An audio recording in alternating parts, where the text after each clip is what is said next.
welcome to Spaghetti Shootout. This is the third and final season. Say what you will about my cohort, Mark, but you gotta admit the guy keeps coming back for more.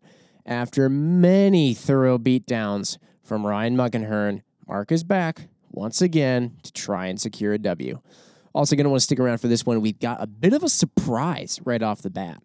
You've submitted topic ideas in the comments via email, phone, even carrier pigeon, and much more. We've selected one to add to the mix. That will be our meatball of the month, and those winners get a prize in addition to the fame. This month's package includes a Diamondback HD 10x42 binocular, a podcast hoodie, $100 Vortex apparel package, and that wonderful cameo from Mark Boardman. We love the comments, so let's see a few from that last episode. At Robert P. Robert, can we get a pronunciation help at some point here on that last name? 4672, 99% of my views are because of the shootout on this channel. I watch every one. Mr. AJ Taylor, Ryan and Mark must grow out their beards. Best beard gets 25 points at season finale. That's a lot of points. It's going to be a lot for the other guy to overcome. Wow. Last but not least, at John Sanders P70, is it weird that I have to be hearing Ryan talk about all copper in order for me to sleep every night? Maybe a little weird. And that's it. It's time to exit the caveat corral for the big shootout. Hello, everybody, and welcome to another installment of the one and only Spaghetti Shootout. Jimmy here, and of course, across from me are the two master debaters, Mark and Ryan. So we've got some good topic for you guys. We have some trivia to follow. We have fans who have been actually interested in, the whole saga of Spaghetti Shootout. I don't believe it. Even some people on our last episode that were really kind of upset that we said that this was planned to be the last season. I don't know. I'm not sure they fully comprehend. Wishy-washy, but I don't think they fully comprehend the emotional and physical toll that it takes on me, and yes, the dumbness, Jim. Yeah, that too. A lot of people get a lot of enjoyment out of your stress. That's concerning to me. Mm-hmm. Yeah. Ryan, do you care that I get stressed out? It depends. It depends on why you're stressed. This is fairly predictable. You will, one of two outcomes. If you don't win, the whole thing's rigged. I'm just pissed, and you stomp really away, and the rest of the week, it's a train wreck. The rest of the week? Well, good for us, it's a Thursday. And if you win, you're just like, that's how it should be. Yeah, because it's like a just outcome. A just outcome. Yes. Well, this is a pretty unjust program because you only have, I think, 2 wins in the W column. Total? Like ever? Oh, boy. Guys, we need to address something. Please. So we have a thing called the Meatball of the Month. Mm-hmm. I'm sure anybody who's watched one of these episodes has probably heard about it, where someone can send in a suggestion for a topic for you two to debate, and then if their topic is so chosen, then they win a bunch of stuff in addition to notoriety, fame, prestige, all that stuff. We would say to people, hey, send it in to us via email, social media, phone. You can do a carrier pigeon.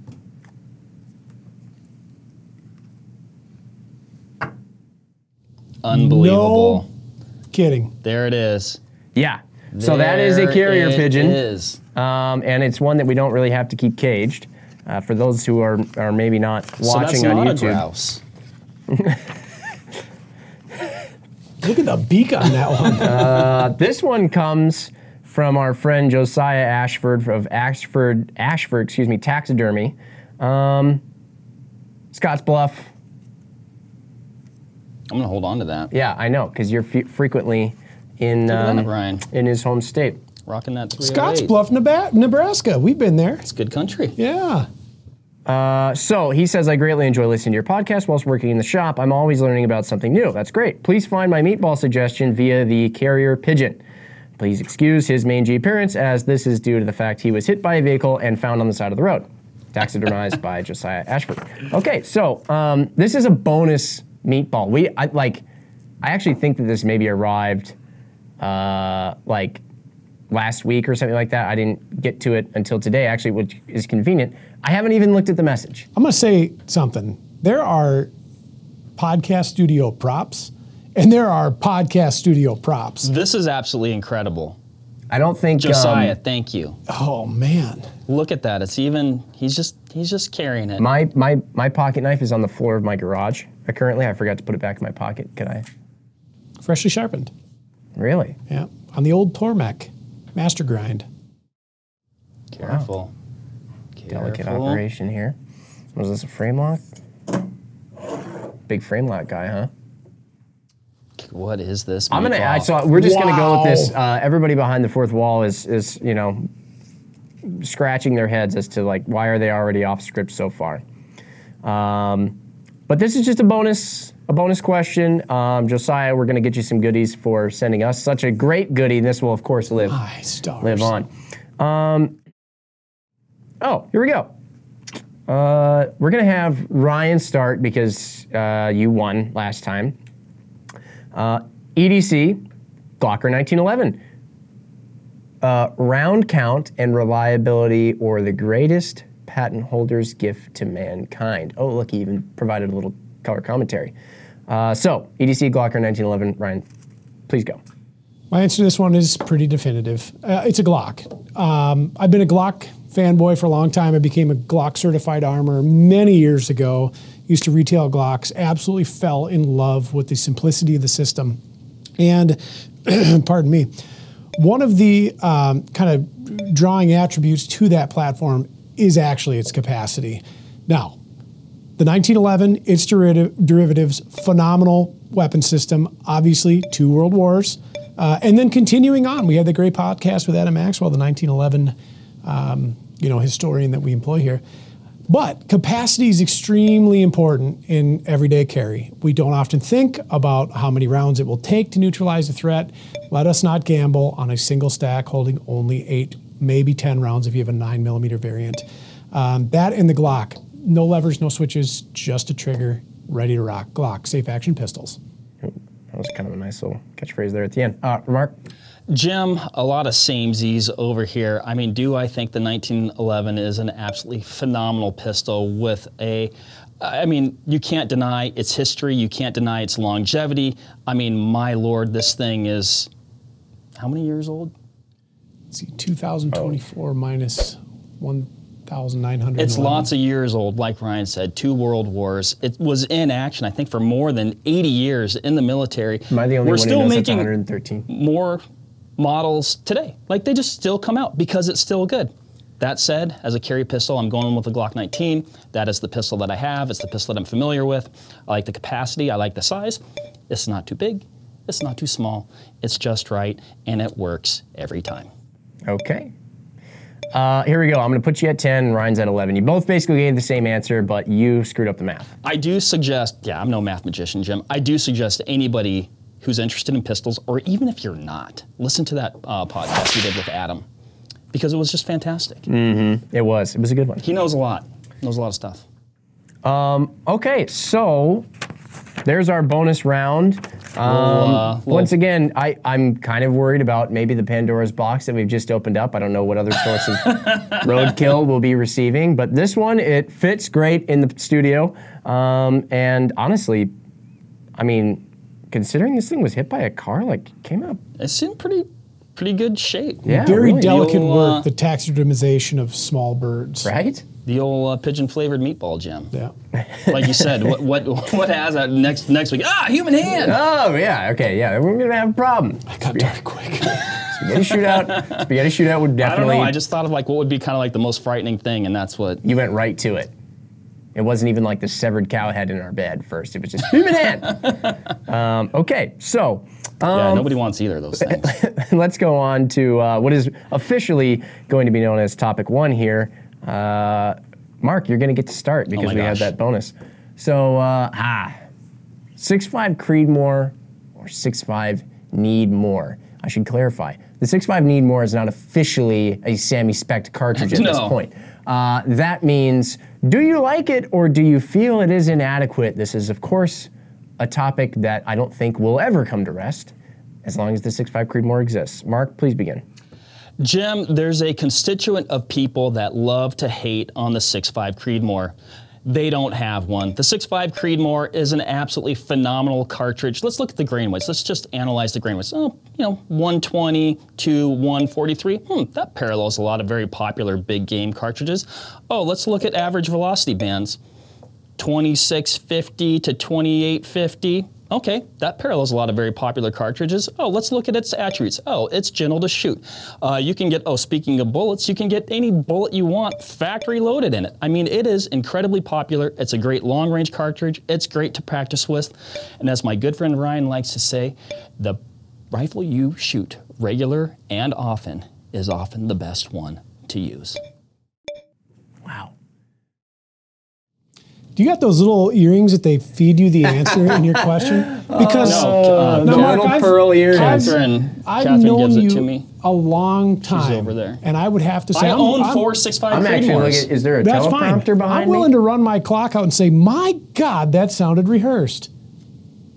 Very interesting. Here's what I'll say, if only to play the contrarian, because I also own several 6.5 Creedmoors. Load the cartridge, teach a class on it here at Vortex Edge. He does. Reloading. True. He's good. 6.5 need more. Where I think this cartridge went sideways was the perceived notion that it is a mystical, magical hammer of Thor. Fair enough. And that if you are to strike down the largest of cervids at 900 or 1,000 yards, it's the only one that'll do it. I've got news for you if you think that that is the case. In fact, it is not. It's a great cartridge. It's mild-mannered, it's gentle to shoot, ammunition is relatively plentiful for it, and it is often chambered in rifles that have a very high potential of accuracy. It is not a lightning bolt. Good round, not a great round. Oh, you don't think it's a great round? Let's play the contrarian. Yeah. Good job doing that, by the way. Yeah, and unscripted, I too. agree with everything that you said wholeheartedly. Yeah. It's very subtle with the unscripted. Well, you can't get it. You said the same thing 3 times. You get points every time. I think that, look at the scoreboard, Mark. You're ahead. We know it doesn't matter. You're ahead. Keep it together, man. Jim, I played this game. Get it together, man. Remember earlier when we met on the mezzanine and he was all jacked up on Mountain Dew and he was feeling like really rocky about it all? Yeah. And by rocky, I mean Balboa. I hit the wall? I hit the NOS a little early. Did you? Yeah. That's You gotta time this up that's a just right. Fast and Furious reference. That was a good one, Yeah, too. it's a good movie. I'm not going to give you any points for it, but still going to keep an eye over my shoulder for that teleprompter. You came out ahead, though. I thought your argument was the conciseness of your argument that really blew me away. So you're up 1 point, 24 to 23. I'm trying to work Mark. on that. Topic number 2. Would you shut it? And you think Mark? I wouldn't? You think I would? Please shut your mouth, please. Jim, your inside thoughts are outside again. Okay, 23 to 23. Mark is down 1. It's tied up. Best rifle scope for whitetails. I think that's pretty good. Doesn't need a whole lot else. Ryan, begin. I'm going to play the part of Mark Boardman on this one and say, there's a lot Points. There's a lot of great options in our line for choosing for white-tailed deer. But Jim, it only comes down to one, and actually 2. The Razor HD LHD 3 to 15 by 42 and the new Viper HD 3 to 15 by 44 save you a little bit of money. I will say this, I hunt whitetails in a broad variety of environments to include here in South Central Wisconsin with you, Jim, and with you, Ryan. And I run the 3 to 15 by 42 and at 3X, it's absolutely perfect for that kind of thing. And when I hunt whitetails in the southern part of the United States, Arizona Coues deer, Ryan, have you done that before? 15 Answer would be no. just plenty. I just got to say it. Either one of those, and I know I'm supposed to pick one, but I'm going to pick 2, Jim, because they're both so darn good. The Razor HD LHT 3 to 15 by 42 and the Viper HD 3 to 15 by 44. Mark, good luck. Jim, I'd love to talk to you about the best rifle scope for whitetails, but I can't because I've got to spend the majority of my time talking to you about foraging. Do you know how many fantastic mushrooms there are in the woods that a person can find this time of year, or even during the peak of the rut? I mean, people are sitting in tree stands with bows trying to shoot big whitetail bucks, but they could be finding lobster mushrooms, they could be finding chanterelles and all other sorts of other fungus that they could put in some sort of pinky up soup that I make over a fire outside in cast iron in my backyard. Oh, also, magnification sucks. If you get a rifle scope with magnification, you're not gonna want it. Who wants an optic that magnifies the subject? I mean, how are you supposed to hit something with it looking so darn close? I mean, it's gonna promote accuracy and all sorts of other things a person doesn't want. I've never had to compensate for my lack of size with magnification, Mark. If we could all be so lucky. Oh my gosh. Also, I killed 2 deer last year. One at 22 yards, one at 385 with a Viper HD 2-10 by 42. Plenty of magnification with a 16-inch 308. I've shot plenty of deer at 50 yards and in with a low end of 3 power scope. How many? At least 5. Interesting. That was probably one of the greatest rounds ever. It was completely unplanned that they would actually suddenly turn into one another, perhaps fitting for the month of October, because you two essentially went to Spaghetti Shootout dressed as each other for round 2, the official round 2. A lot of points awarded. Mark, I feel that your strong start really kind of awoke a beast inside of Ryan, because he came out with something that we haven't seen before. So he got a lot of points, and he did fling ahead of you, and I said good luck, and you, without batting an eye, came right back. And once again, not a stutter or stumble to be seen. Thank you. In your 1 minute rebuttal. So you're actually still tied up. It's 49-49. My 1 minute incoherent rambling. Wow. Can I add something? Can I add something without it giving points to my counterpart here? Be careful. Sure. That was the correct answer. Hey, I never did take away from a Vortex Optics product in my dissertation. Neither did I. Well, the answer is this is magnification. I don't want to promote accuracy. I said you hate magnification. Okay, You wait, actually though, magnification here's the deal. sucks. It wasn't what you said that got Ryan this extra point. Yeah. It's the fact that I just realized that Ryan actually did, in the end, give a rifle scope that is best for whitetails, and you actually never did. I forgot. But now I just remembered. I just did. I said he was right. Outside the... We both had the same answer. How could we not get points for the same answer? Your answer was to talk like Ryan and talk about foraging, and then I never heard a rifle scope get mentioned. You did talk in a funny fashion like Ryan about magnification, but I never heard a scope, name, configuration. Semantics. Interesting indeed. If the scope don't fit. I have the tablet. Topic number 3 is a meatball of the month. Don't forget, you guys want to do this. You want to submit topics for these guys to debate. Squatty 12. Gosh, I hope he's not talking about his truck. Squatty 12 submitted this one. And Mark, you're going to start with it. Worst thing your hunting partner can do in a blind. Jim, Please begin. Excuse me. Jim, this is a tough one because Ryan and I made a pact not to talk about this. But here's the deal. Squatty knew. I'll put up with a lot in a blind. If there are deer about and it means not spooking them, you can pee in the blind, you can toot in the blind, you can even do a number 2 in the blind. That's how committed I am to hunting and killing deer. I'm not saying I'm gonna like it, but I would tolerate it. The worst thing a person can do in the blind, they can move around, they can make excessive noise, they can be crinkling all their little wrappers because they're bored and they want to eat snacks.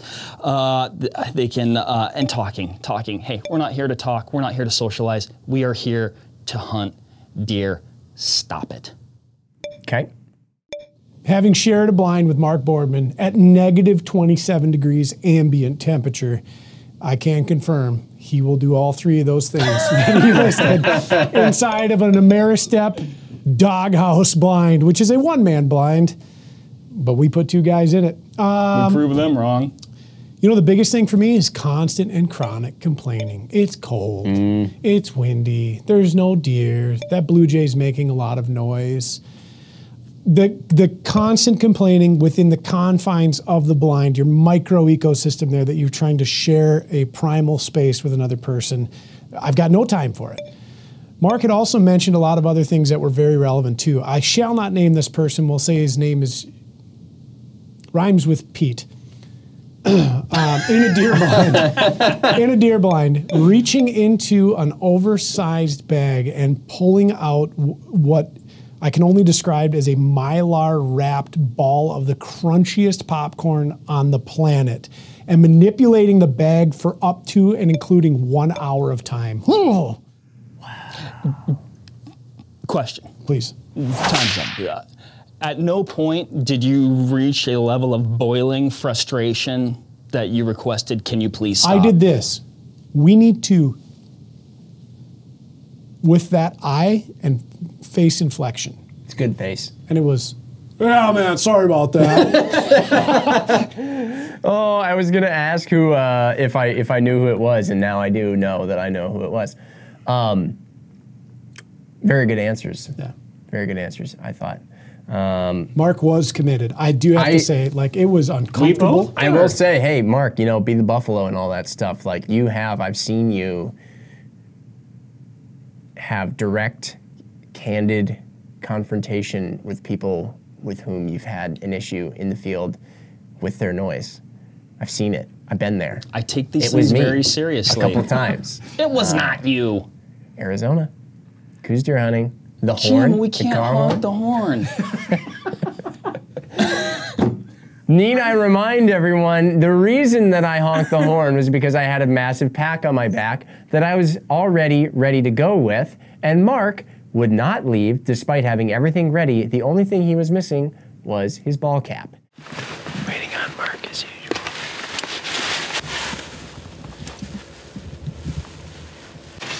I don't know what he's doing, to be honest. Sun's coming up. Can't wear that green hat when.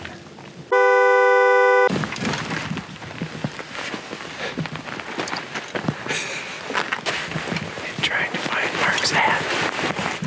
We've just sounded the horn.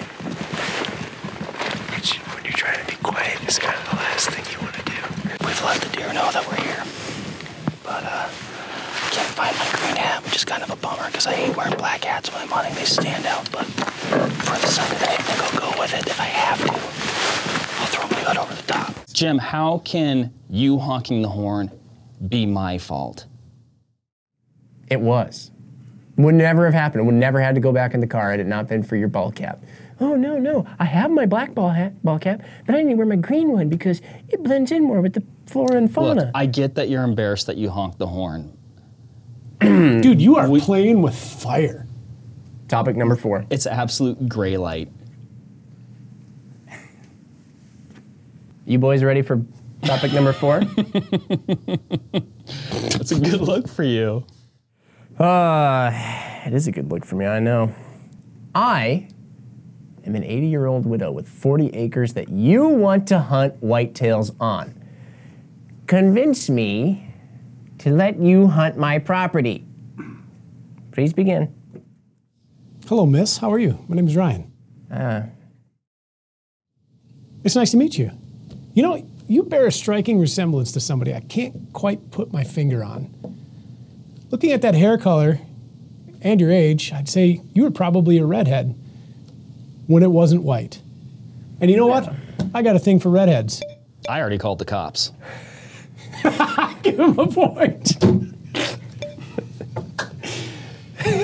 Yeah. Miss, you remind me of a young Reba McEntire. Well, back in my day. And I'm thinking of a song. Here's my one chance fancy. I'm not going to let you down. Cut scene. I'll let your mind take it. That's what would happen, Jim. This is a family show. I can't tell you what it is. Huh? But that's what happens. Mark, go ahead. Convince this beautiful young woman. Zippity-doo-dah, Jim. That's a good question. I'm going to go with a classic. I'm just going to introduce myself, say, you know, hey, I'm sorry. I'm going to assume it's like a Saturday. Maybe I'm driving around with my girls. We like to go for a country drive every now and again. What are you talking about? Why are you on my doorstep? Oh, ma'am, I was driving by your place and it looked like a good place to deer hunt, and I just was curious if you allowed hunters. Oh, sure. I'm looking for a place to hunt, bow hunting only. I'll likely only be out here for a couple days. Oh, hunting? Yeah. You said hunting? Yeah, hunting. I thought you said bunting. No, deer hunting, ma'am. Yeah, I was just looking for a place to deer hunt and was curious if I might be able to hunt your place for a couple days this fall. Well, I have an awful lot of things out back. Well, yeah, I know it looks like you got a lot of chores and things cleaned around up. here. I'd sure, I'd like to be able to help you out with that. Really? Yeah. Oh, wow. Well, that's okay. Well, I have something on the stove. Could have been chicken. All right. I don't know what. Yeah. So I'm Jimmy again. Sort of. I thought there was going to be like a professor. You creep me out. That was the point. You're supposed to creep out the old lady's place. There was implications. Implications? Yes. Like on a boat? I put a wig on and suddenly there's implications. Convince me. Jim, I'm very persuasive. I thought Mark was just more to the point. Good point. You had some, good liners there. If you watch It's Always Sunny in Philadelphia, the boat comment probably would have. Somebody's going to get it. I thought, hey, Mark. Wait, what did you say? What did I thought you opened very strong. You did. I'm a big Always Sunny fan, although there's some episodes That's a good show. It is. Wow. Mark is up 73 to Ryan's 68, mostly because Ryan came across a little Dahmer-ish. There's not going to be, no. What? Never mind. You're right. I'm not going to argue it. The implications could have been, all right, anyway, topic number 5. We're actually carrying on with this scenario, so I hope that you haven't flushed it. I hope you haven't flushed it out of your mind. But I'm going to show you a map, and the map is me as old granny here. It's my property, and now I want to hear. You're going to get 60 seconds to study the map. Then the map is going to disappear, and then you guys will go. Why does the map have to disappear? Because it's going to disappear. Why don't we want to like point stuff out, like as we're? You need to. Well, your complaining may have won you over with the people behind the fourth wall, but you lose a point. 72 to 68. Okay, so the map's going to stay up. And you're going to tell me your plan for hunting this place. It's 40 acres. It's got a big, long easement driveway going in it. It's got some woods. It's got some water, all that good stuff. My property is the one highlighted in the middle of the map. There is an easement from the road on the north side of the property. The date is October 18th. Morning hunt. After days of warm, stagnant weather, a cold front blew through the evening of October 17th. Winds switched from south to northwest and temps dropped well below seasonal averages. On the morning of October 18th, you wake up to the first hard frost of the season. Winds are steady at 5 to 7 miles an hour out of the northwest, and the ground is covered in a hard frost. Nearby crop fields have been harvested, and you're hoping to capitalize on this hunt. I'm gonna give you guys like 20 more seconds. Mark, you will be going first. Are you ready? I don't care. Ready? Go. Excuse me. Jim, conditions couldn't be better. Now I see this easement here. Guess what? Not going to use it because I also see this waterway. I'm going to take my kayak and I'm going to go all the way down here. Now with these temp drops and that time of year, we're going to see some serious scraping and things going on. We're going to see some deer movement. We're going to see some early rut activity. I'm going to sneak in here. I'm going to pop up somewhere on this contour line here, about a third of the way down the hill. You see how this wind is going out of the northwest? You might think, oh, if this guy's trying to kill a buck that's cruising around here, that's the wrong wind direction. Incorrect, because I'm going to be high in the tree and my scent's going to blow over the top of him. He's going to think that he has the wind, but in fact, he is dead. Okay. All right, Ryan, yeah, please go. Okay, so Mark took the kayak approach, which was a terrible idea because this is not a permanent waterway, as indicated by the dash lines. You have just trespassed. I called the game warden. You got your kayak confiscated too. Points for tattling. I am taking the easement because the deer in that area are conditioned to human traffic on that easement, as traffic has been going up and down it during harvest season. They're not going to suspect the white truck. So I am going down that easement and I'm parking up here, James, okay? And then I am going to sneak along over to here and get just inside here to set up on this face. So my wind direction is coming down here. I can still have deer moving through this low area unaffected by my wind presence. Also, I'm bringing a crossbow. I want a little bit of extra range, and I don't care what anybody says about it, controversial or not. I'm bringing a Matthews Mission sub-1 light. Cool. And when that deer steps out at 62 yards, I'm taking the shot. Is that last part minus 75 or 80 points? What do you have against crossbows? Go ahead. It's just that it's... I'm just being contrary. Oh, that's fine. Mark doesn't like crossbows. Okay, you guys are tied. Here we are again. You're tied. Here we are You're tied again. at 79, And but you I got to think some things that over. There's not water I in think there. that I think at the We end happen of to get the a lot of rain there Look this at, fall. Look at the map. Look at the map. Do you see those dash lines? Have you seen a Not lot of rain permanent- this fall, Mark? I can tell you for certain that we did not have a lot of rain this fall. We This had is- one 5-inch deluge, and then it's been otherwise. This is a hypothetical situation. That's the situation that I created You in my head. described the conditions, the date exactly. It is true. We never talked about precip. One shouldn't assume, Mark. I think, okay, here, by the end of this post-op, I do think that maybe some points changes may occur. Okay, I didn't give Mark a lot of points at first when he brought up the kayak idea, despite me liking weird things. Because I remember a time when Mark was going to get a new small river boat of some sort. Do you remember this? I remember him saying, ordered it. Jim, you should really build me this jet boat. You should really build me this jet Yeah, boat. he's Oh, been wait, wanting are to you build saying a that mini jet jet boat boats for- aren't cool? Yeah, no, Nope, they I'm are saying very that I don't cool. It's dump just stuff that on Jim to sort out for me. Yeah, I tried to get us I tried to get him to build us a carbon cub too. We didn't do either. It's fine. You don't know So- if unless you ask, just like for permission on hunting. Did you ever actually go and get that one boat that you ordered Yes, from that I've place hunted that out was of it. sitting at that place for months after was it not was there done? for months, it was there for a couple months? weeks. It was there for months. They call up Mark and they're like, "Hey man, yeah, we got your boat for you. Just wondering, when you're gonna come pick it up." Mark was like, "Oh, that thing? Oh, that old thing? Yeah." And then got it. It was a couple proceeded to hours away. It forget wasn't about it. And then a convenient. couple months later, someone was like, "You ever get that boat?" And he's like, "Oh, it's still at the place." They were supposed to deliver it, then they ended up taking it to a different spot. It was a couple Sure, hours away. It wasn't sure. convenient. And yes, I did get it. It works quite well. Good to know. So anyway, over here, Are there any questions left? well, there's trivia. You just lost me for a little bit. What time are you going to get to this spot?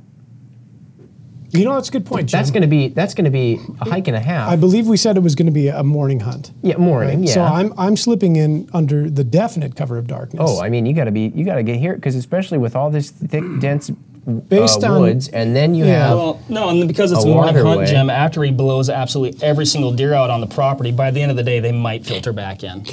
You really think that those deer are down here, looking at the crop and the agronomy structure here? You think that the deer are in the middle of it?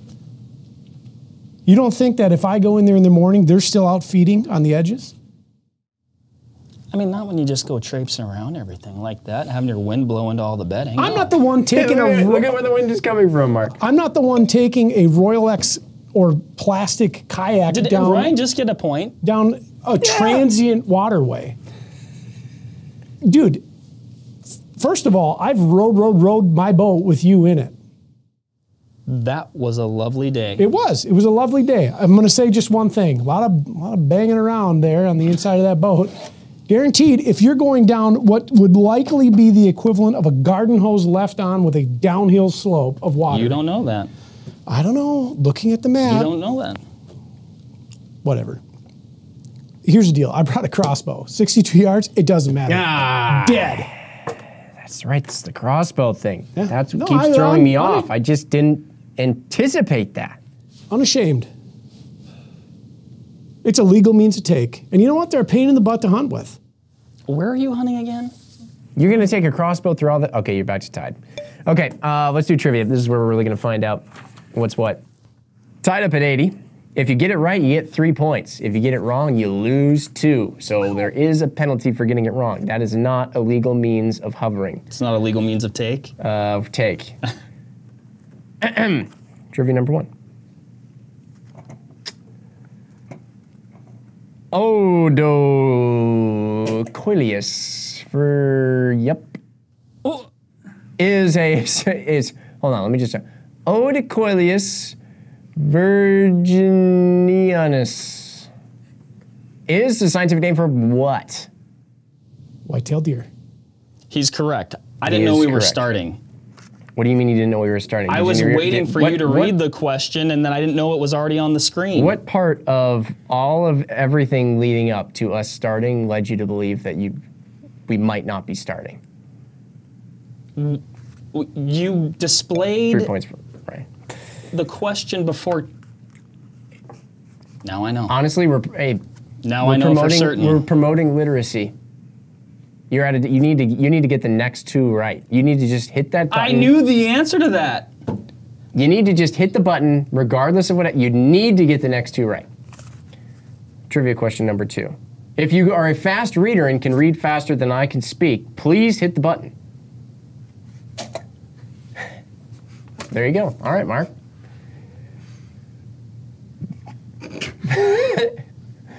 Mark, time's ticking. 25 million. Okay, so for context, those watching and listening, in 1900, the total population of white-tailed deer in North America was estimated to be about 500,000. What is the estimated population of white-tailed deer today? And you said? 25 million. 25 million. The answer is, well, correct. You got it. Are these the ones that give you ahead of time? Yeah. Okay. Just checking. Yeah, that's how I knew the other one, The answer too. is that you had to be between 20 and 30 million because the answer is 20 to 30 million. Good job. An elk rack weighs 40 So pounds, right? you get 3 points. That's Okay, what it I all said. comes down to this, the final round of trivia. If anybody is still watching at this point, congrats. Okay, Mark, you have 10 seconds. What state holds the record for biggest typical whitetail deer? State. United States state. What state? What state What holds state? the record for the biggest typical white-tailed deer? Let me just make sure I'm reading this correctly. What 5 state seconds, Mark. holds the record for the biggest 4, typical 3, white-tailed deer? 2. Iowa. Gonna need that answer. Ooh, incorrect. Is it Kansas? That's not how this works, right? Ohio. What do? It's 81 to 81. He answered wrong right off the bat. That doesn't even matter. Oh, okay. Previous episode. Oh, boy. Previous episode, No, it's what? all right. Look, it's fine.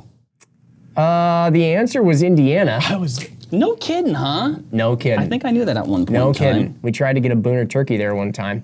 That was that one guy. I bet you the guy who shot that deer was the fellow who we asked about deer hunting down in Indiana. There Guy- it goes. Any good deer on there? He just short-circuited. Nope. No, Never seen- I've nope. never heard of a deer. Deer what? New trivia. I'm going to say it this time because we don't have it written down. That Do I need to buzz in? tip. Well, you better push Once it now. I finish saying No, it. go ahead, push it now, like you were doing earlier, before the screen even pop. Just go ahead. Just push the button. Don't hate the player, hate the It's game. a did I penalize take it the the rest of first the week time? off. You had hey, fool you once. Yeah. Okay. I would have won had I known we were starting. That deer was not the largest typical whitetail ever. Okay. In the Americas, that deer was not the largest typical whitetail ever. There was one that was even bigger. It was just not in the United States. You hit it first. I saw it. Where was it? Canada, Where? Saskatchewan, Milo Hansen. He is correct. And for the first time in God knows how long, Mark has taken the W on boy. a round of spaghetti shootout. Oh, you owe me, Mark. Last crack, buddy. Hey, last crack. Why don't you go? You got whatever amount of time, some amount of time. Oh, A man, minute. Jim. Not 2 minutes like that would imply. When we started these spaghetti shootouts, I would generally prepare a last crack, and then I realized that I just didn't need to, so this one's coming off the cuff. Everybody, it is October. Hopefully, you're thinking about hitting the deer woods with your bow, and I sincerely hope that you get a day in those woods like the one we described in this scenario, because, boy, that's one of the good ones, and that's a day that big bucks will fall. If you look at the map, you're going to want to hunt right here, by the way. Enjoy your boat ride. Enjoy hunting season. Bye, everybody. I have nothing else. That was one for the record books, everybody. Godspeed. God bless. God save us all. Bye. Good night. Bye, everybody. Yes, Mark. Thank you, Catherine. We got a bird.